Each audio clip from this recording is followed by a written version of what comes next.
क्या 252 सांसदों ने मोदी सरकार के खिलाफ कर दी है बगावत? मोदी के मंत्री ने दी सरकार गिराने की धमकी। बीजेपी में कमजोर पड़ी पीएम मोदी की पकड़। केंद्र की सत्ता पर नरेंद्र मोदी की पकड़ कमजोर होती जा रही है। बीजेपी के अंदर ही बगावत के सुर फूटने लगे हैं। जब तक मोदी के नाम पर जीत मिल रही है तब तक मोदी स्वीकार हैं। जैसे ही एक पराजय हुई उन्हें साइड करने की तैयारी है।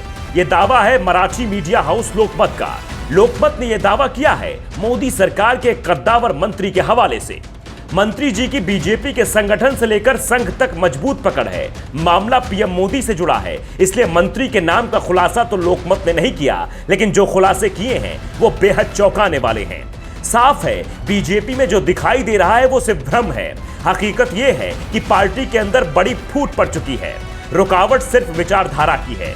मोदी का विरोध करने वाले लोग विचारधारा से जुड़े हुए हैं, इसलिए बगावत नहीं कर रहे हैं। विचारधारा, हिंदुत्व की विचारधारा, संघ की विचारधारा, और इसी का फायदा पीएम मोदी को मिल रहा है। नहीं तो अब तक तो नरेंद्र मोदी का नाम भारत के पूर्व प्रधानमंत्रियों की लिस्ट में शुमार हो चुका होता। मोदी सरकार में कैबिनेट मंत्री का दावा है कि उनके पीएम के साथ रिश्ते अच्छे नहीं चल रहे हैं। मंत्री जी ने बताया कि एक बार कैबिनेट मीटिंग चल रही थी, मेरी बारी आई तो मैंने अपनी बात रखना शुरू किया, लेकिन बीच में ही पीएम साहब ने मुझे टोक दिया। पीएम मोदी ने इस दौरान एक ऐसी बात कह दी जो उन्हें नहीं बोलनी चाहिए थी, जिसे सुनकर मैंने भी उन्हें चुनौती दे दी।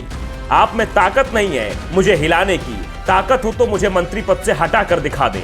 मंत्री जी ने दावा किया है कि आज भी मेरे पास 252 सांसदों का साथ है। नरेंद्र मोदी को जब चाहूं कुर्सी से हटा सकता हूं, लेकिन मामला विचारधारा का है। विचारधारा मेरे फैसले के आड़े आ जाती है, इसलिए चाहते हुए भी ऐसा कदम नहीं उठा सकता। आगे देखिए और क्या क्या खुलासे किए हैं। मंत्री जी का दावा है कि यूपी चुनाव परिणामों के बाद जब मंत्रिपरिषद की गठन की बात आई तो सीएम योगी ने राजनाथ सिंह के बेटे पंकज सिंह का नाम अपने लिस्ट में शामिल किया। पंकज सिंह नोएडा से जीते हैं और रिकॉर्ड वोटों से जीते हैं। 1,82,000 से ज्यादा वोटों से जीते हैं पंकज सिंह। वोटों के लिहाज से विधानसभा चुनाव में भारत में दूसरे सबसे बड़ी जीत है। योगी पंकज को अपनी कैबिनेट में लेना चाहते थे, लेकिन राजनाथ के बेटे पर मोदी ने वीटो लगा दिया। राजनाथ भी कुछ नहीं बोल पाए। पहले जरूर राजनाथ पूरी ताकत से अपनी बात रख लेते थे, लेकिन अब उन्होंने पीएम मोदी के सामने समर्पण कर दिया है। उन्होंने अपने बेटे के मंत्री पद की कुर्बानी दे दी। मोदी से वैचारिक मतभेद रखने वाले मंत्री का दावा है कि अमित शाह भी पीएम मोदी से खुश नहीं है, खास तौर पर जिस तरह से वो केंद्रीय एजेंसियों का इस्तेमाल अपने विरोधियों के खिलाफ करते हैं उसे लेकर। लेकिन अमित शाह भी खामोश हैं। मंत्री जी का दावा है कि उन्होंने भी आयकर, ईडी, सीबीआई जैसी संस्थाओं के गलत इस्तेमाल की बात पीएम से की तो उनका जवाब चौंकाने वाला था। पीएम ने कहा कि मैं गुजरात के सीएम से देश का पीएम इसी नीति से बना हूं। वैसे अमित शाह और पीएम मोदी के बीच तल्ख रिश्ते की बात मेघालय के गवर्नर सत्यपाल मलिक भी कर चुके हैं।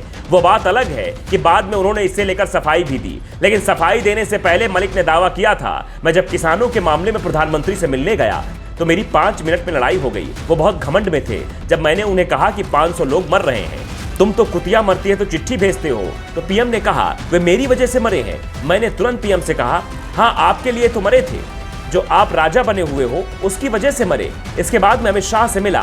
अमित शाह ने कहा सतपाल इसकी अकल मार रखी है लोगों ने, तुम बेफिक्र रहो, मिलते रहो।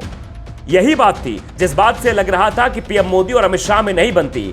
इस बात को सत्यपाल मलिक ने जिस तरीके से रखा था, इसके बाद इसकी चर्चा खूब हुई थी। लेकिन लोकमत की जो चर्चा निकलकर सामने आई है वो अपने आप में कई बड़े सवाल खड़े कर रही है। इसमें कितनी सच्चाई है कितनी नहीं ये तो वक्त बताएगा, लेकिन फिलहाल इस खबर के बाद अब चर्चाओं का बाजार गर्म है। Bureau report, the such.